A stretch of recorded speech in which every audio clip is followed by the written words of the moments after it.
नमस्ते।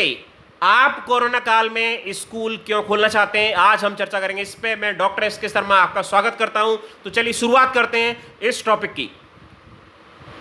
इस टॉपिक में जाने से पहले कुछ रिपोर्ट्स को हम समझना चाहते हैं। टाइम्स ऑफ इंडिया दिनांक 1 जून 2020 के लेख के अनुसार केंद्र सरकार के पास 2,13,000 माता पिता के द्वारा साइन की गई एक पिटीशन, एक याचिका प्राप्त की गई है।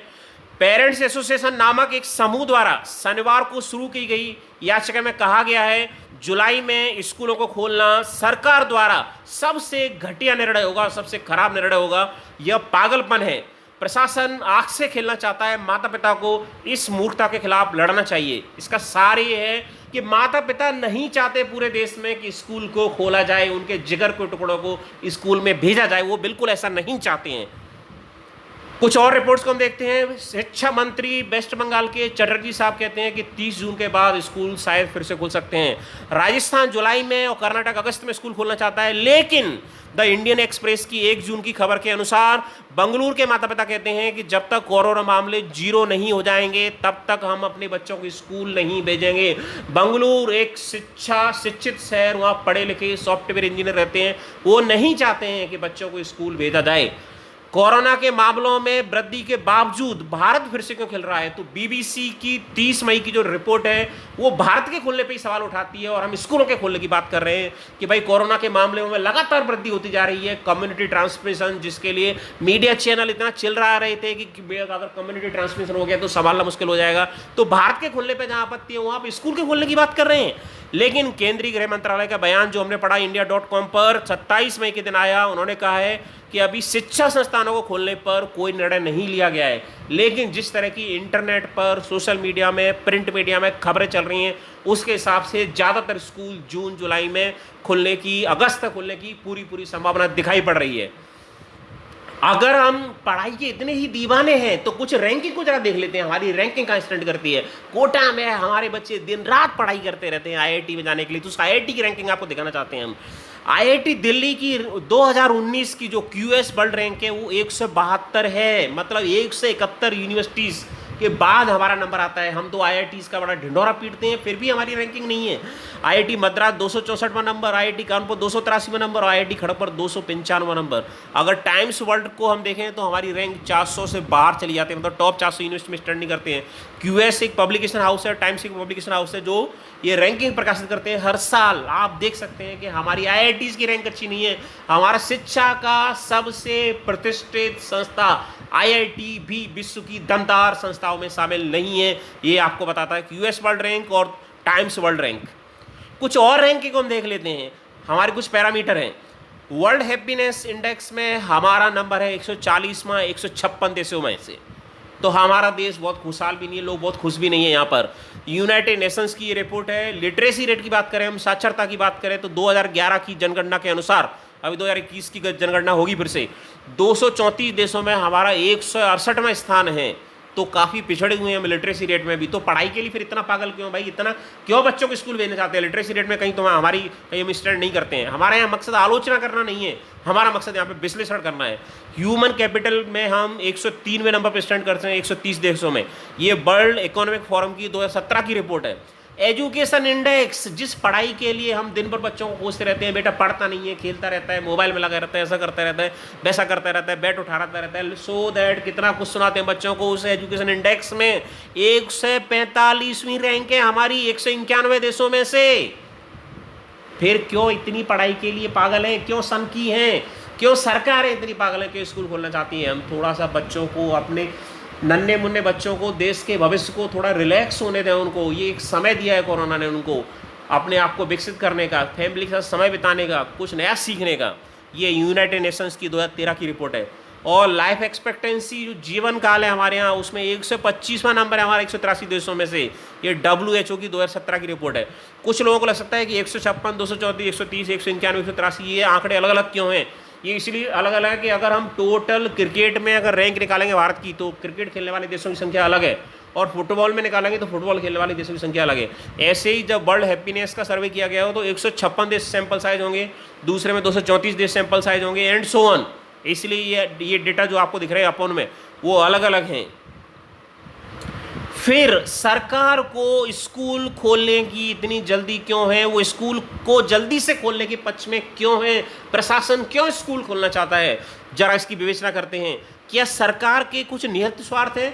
हमने और आपने देखा कि जब कोरोना चरम पर जा रहा था, कोरोना बढ़ रहा था, उस दौरान सरकार ने दारू की दुकानें खोल दी, राजस्व के लिए, पैसे के लिए, धन के लिए। सरकार, ये सिद्ध हो गया कि जनता दारू के बिना रह सकती है, लेकिन सरकार नहीं रह पाई दारू के बिना। तो क्या सरकार हमारे बच्चों के भविष्य को लेकर चिंतित है, इसलिए स्कूल खोलना चाहती है? कि सरकार ने निजी स्कूलों के मालिकों के सामने आत्मसमर्पण कर दिया है? अगर आप गौर से देखेंगे तो एक उदाहरण आपको देना चाहते हैं हम यहाँ पे। जो डीएमके पार्टी है तमिलनाडु की, उसकी स्कूल की चेन चलती है तमिलनाडु में। डीपीएस स्कूल के तार कांग्रेस पार्टी से जुड़े हुए हैं। ऐसे ही हम किसी पार्टी की आलोचना नहीं कर रहे हैं, हम सिर्फ ये कहना चाहते हैं कि जो स्कूलों के मालिक हैं वो राजनीतिक रसूख रखते हैं, उनके प्रभाव के सामने क्या सरकार घुटने टेक रही है? अधिकांश निजी स्कूलों के मालिकों का राजनीतिक क्षेत्र में रसूख है, प्रभाव है, उनकी जेबें 4 महीने से खाली होती जा रही हैं, स्कूल की फीस नहीं आ रही है, माता पिता की जेब ढीली नहीं हो रही है, इसलिए से स्कूल खोलना चाहती है सरकार कि वास्तव में उसको भविष्य के बच्चों के भविष्य की चिंता है। ये सोचने वाला विषय है, मैं इस पर कोई दावा नहीं करना चाहता, मैं सिर्फ इस आपके ऊपर छोड़ता हूं कि आप सोचें कि वास्तव में क्यों सरकार स्कूल खोलना चाहती है। क्या हम तैयार हैं? क्या हमारे बच्चे स्कूलों में खुद को सुरक्षित रखने के लिए मैच्योरिटी उनके अंदर आ चुकी है? हमारा 10 साल का, 8 साल का, 5 साल का, 12 साल का, 14 साल का बच्चा इतना सक्षम है कि वो सिक्योरिटी मेजर्स को, प्रिवेंटिव मेजर्स को समझता है कि कब उसे मास्क पहनना है, कहाँ उसको हाथ धोने हैं, किसको टच नहीं करना है, किस बेंच पे बैठना है? क्या स्कूल में आने वाले बाई, सफाई कर्मचारी, प्यून्स, ये सभी इतने ट्रेंड हैं, इतने प्रशिक्षित हैं कि जब ये हमारे बच्चों के संपर्क में आएंगे तो ये उन बच्चों की देखभाल अच्छे से कर पाएंगे? बहुत सारे स्कूलों में बहुत सारे पेरेंट्स के बच्चे विकलांग भी हैं। ऐसे बच्चे जब स्कूलों में जाएंगे तो विकलांग बच्चों के लिए क्या बाई और प्यून जो सहारा बनते हैं उन्हें टच दे करके स्कूल्स में पहुंचाने के लिए, सीढ़ियां पार कराने के लिए, लिफ्ट में ले जाने के लिए, क्या वो विकलांग बच्चे सुरक्षित होंगे? क्या हमारे बच्चे स्थिति की गंभीरता को समझते हैं? वो समझते हैं कि कोरोना जो है कितनी गंभीर स्थिति में पूरे विश्व को लाके खड़ा कर दिया है? जब वो आपस में खेलेंगे, एक दूसरे से टकराएंगे, हाथ लगाएंगे, थपकी देंगे, मिलेंगे, झगड़ेंगे, क्या वो समझते हैं कि ऐसा उन्हें नहीं करना चाहिए? हमें तो नहीं लगता इसका जवाब हमें है। क्या पढ़ाई हमारे लिए, हमारे दिल के टुकड़ों के जीवन से ज़्यादा महत्वपूर्ण है? पढ़ाई इतना महत्वपूर्ण है हम कि हम अपने बच्चों को स्कूल भेजते सिर्फ पढ़ाई के लिए? क्या पढ़ाई जीवन में सब कुछ रह गई, उसके अलावा और कुछ है नहीं जीवन में इस समय? इस समय सबसे महत्वपूर्ण है जीवन को बचाना, ना कि पढ़ाई को बचाना। अगर जीवन बचेगा तो पढ़ाई भी बचेगी और सब कुछ बचेगा। क्या हम केवल पढ़ने के लिए अपने बच्चों का जीवन दांव पर लगा सकते हैं? मैं जानता हूं ज़्यादातर माता पिता इसका जवाब ना में देंगे, ज़्यादातर नहीं 100% माता पिता इसका जवाब ना में देंगे। हमारे बच्चे हमारे लिए ज़्यादा महत्वपूर्ण है पढ़ाई की तुलना में। तो फिर समाधान क्या है, फिर सॉल्यूशन क्या है? प्रिय भाई और बहनों, माता पिताओं, इसका हल क्या है, इसका सॉल्यूशन क्या है? फिर क्या करना चाहिए सरकार को, क्या करना चाहिए हमें? इसका उपाय है, पहले विधानसभा और संसद खोली जाएं। ऐसा हम इसलिए नहीं कह रहे हैं कि वह माननीय नेताजी जा रहे हैं उन्हें खतरे में डाला जाए, भाई नेताजी का भी परिवार है। ऐसा हम इसलिए कह रहे हैं कि उन विधानसभाओं में, उन संसद में सर्वोत्तम सुविधा उपलब्ध है, सर्वोत्तम चिकित्सा सुविधा, सबसे बेहतरीन सफाई की सुविधा, सबसे बेहतरीन हर प्रकार की सुविधा। अगर वहाँ सुविधा उपलब्ध है तो 2 महीने में, 3 महीने में हमें पता चल जाएगा कि वहाँ से कोरोना का कम्युनिटी ट्रांसमिशन होता है कि नहीं। अगर होता भी है तब भी वो एक बेसिक मॉडल के रूप में ही कार्य करेगा, एक आइडेंटिकल मॉडल के रूप में काम नहीं करेगा। स्कूलों के रूप में एक आइडिया लग जाएगा कि क्या कम्युनिटी ट्रांसमिशन हो रहा है।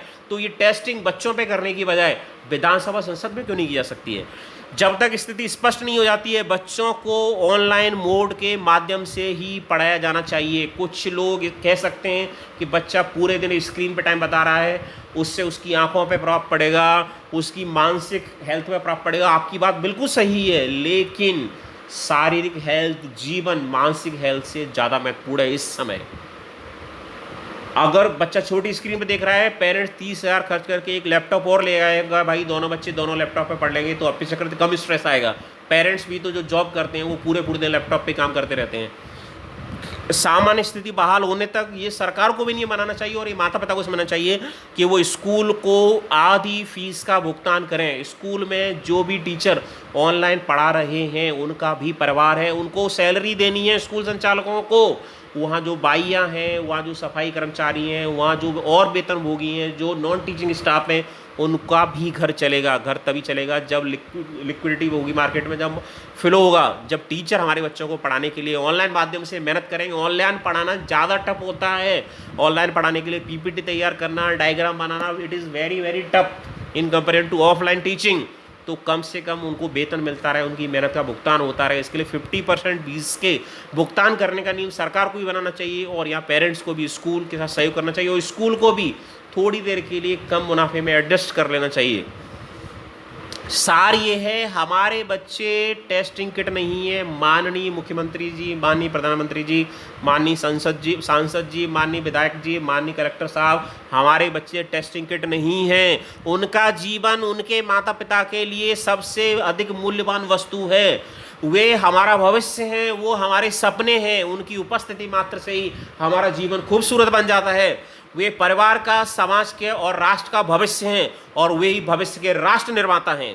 कृपया थोड़ा इंतजार कर लें। अगर वो अगले 6 महीने तक नहीं पढ़ेंगे तो कोई कयामत नहीं आ जाएगी, कोई प्रलय नहीं आ जाएगी, भारत की अर्थव्यवस्था ध्वस्त नहीं हो जाएगी अगर हमारे बच्चे अगले 6 महीने तक नहीं पढ़ेंगे। तो भी माता पिता को भी स्कूलों के साथ सहयोग करना चाहिए। फिर दोहराता हूँ, उन्हें 50% शुल्क का भुगतान करना चाहिए ताकि न्यूनतम खर्चों को पूरा किया जा सके। मुझे उम्मीद है ये प्यारे और नटखट बच्चे इसी तरह मुस्कुराते रहेंगे और अपने परिवार में, अपने समाज में चिड़ियों की तरह चहचहाते हुए, फूलों की तरह खिलते हुए खुशियां फैलाते रहेंगे। जय हिंद, जय Bharat. Thank you very much.